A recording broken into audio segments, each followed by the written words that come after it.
விஜயநகர்ல ஒரு முக்கியமான சாலை. அந்த சாலை குளத்துக்கு பக்கத்துல போகுது. அந்த வழியா வரவங்க போறவங்க ஒவ்வொருத்தரும் அந்த குளத்துக்கரையில ஓய்வு எடுத்துட்டு தான் போவாங்க. என்னோட கல்லு தண்ணியில ரொம்ப தூரத்துக்கு குதிச்சு போகும். அதோட வேகமா போய் தூரமா விழும். தூரம் வேணா போகும், ஆனா என்னை விட கம்மியா தான்.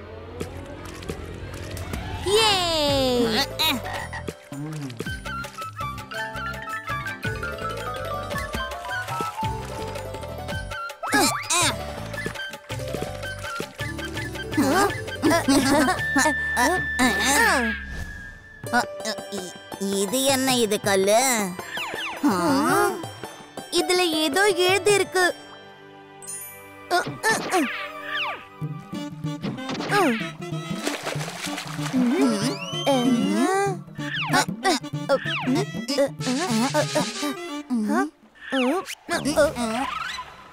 அடே பசங்களா, இந்த குளத்தாங்கரை கிட்ட என்ன இது ஏழகடமா ஏதோ வேலையா பண்ணிக்கிட்டு இருக்கீங்க? போங்க போங்க, 2 பேரும் வீட்டுக்கு போங்க. நாங்க எதுக்காக இந்த மாதிரி குறும்புத்தனத்தை பண்றோம்னா, அதாவது இந்த கல்லுல வரையப்பட்ட சித்திரத்தை தலைகீழ பார்த்தா தான் புரிஞ்சுக்க முடியும். என்னது சித்திரமா? தள்ளு தள்ளு, அட தள்ளுப்பா.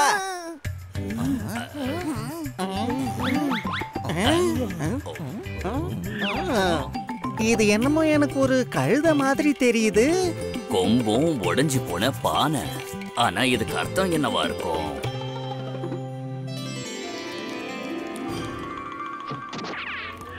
இதோ இருக்க கழுத, இதோ கம்பு.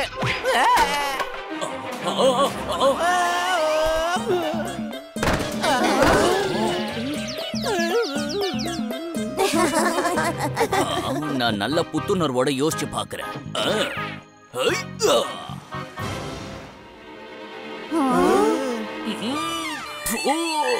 என்னவா இருக்கும்? ஆசிரமத்துல இருக்கிற குரு கிட்ட போய் கேப்போம். குருதேவர் தீர்த்த யாத்திரை போயிருக்காரு. என்னது? அப்படின்னா குருஜி இல்லையா? அப்ப சிஷ்யன் கிட்ட கேட்டு தெரிஞ்சுப்போம். நீங்க எங்க கூட வர முடியுமா சிஷ்யன் வேத்பால் அவர்களே? இது நல்ல ஒரு தருணம். நம்ம வேலையை இந்த கிராமத்து ஜனங்களை வச்சு செஞ்சு முடிச்சுப்போம். ஆனா ஆசிரமத்துல நிறைய வேலைங்க அப்படியே இருக்குது. அந்த வேலையை யாரு செய்வாங்க? சரிங்க, நீங்க செய்ய வேண்டிய வேலையை நாங்க செய்யறோம். சரி சரி, அவருடைய வேலையை நம்ம சீக்கிரமா செஞ்சு முடிச்சிருவோம்.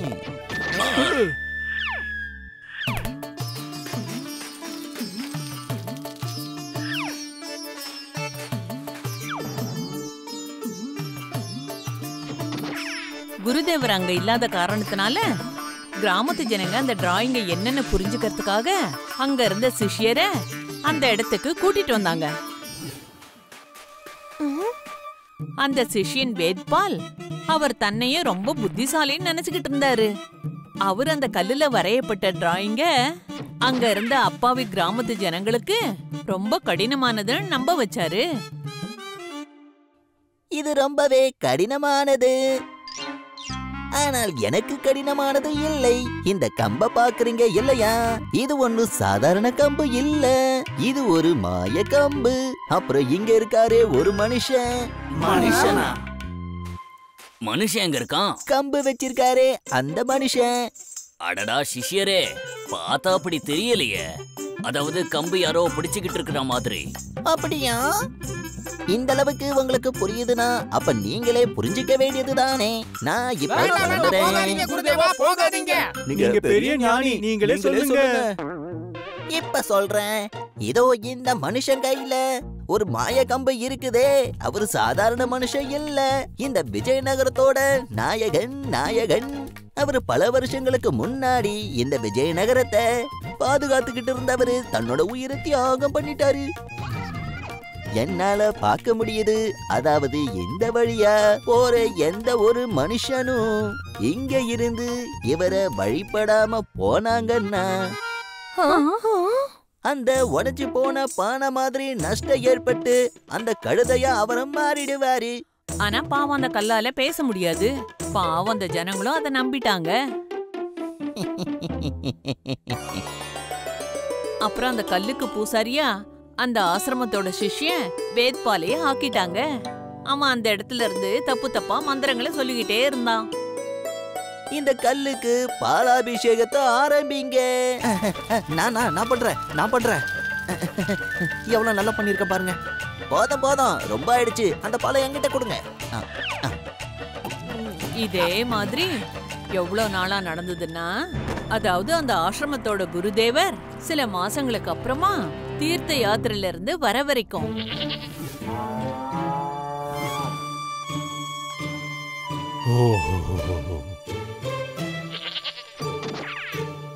என்னுடைய செல்ல பிராணிகளே, இந்த ஆசிரமத்துக்கு இப்படி ஒரு பரிதாப நிலையா? சிஷ்ய வேதுபால் இதுங்க ஏன் அந்த இடத்தை நோக்கி சைகை காட்டுதுங்க? அப்புறம் அங்க என்ன அப்படி ஒரு கூட்டம்?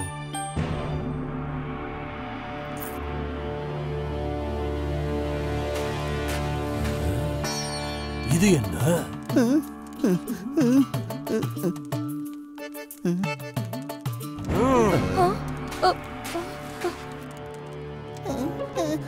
குருதேவா,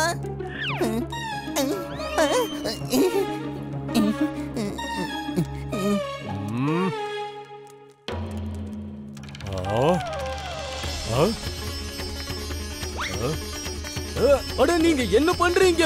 யாராவது இவரை தடுத்து நிறுத்துங்களப்பா. நாங்க இப்படி எல்லாம் நடக்க விட மாட்டோம். நாங்க பூஜை செய்யற கல்ல உங்களை உடைக்க விட மாட்டோம். அவ்வளவுதான். அப்படியா?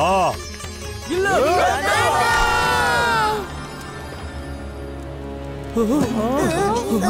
என்னப்பா இது? என்ன இது? என்ன நடக்குது? புதையலா?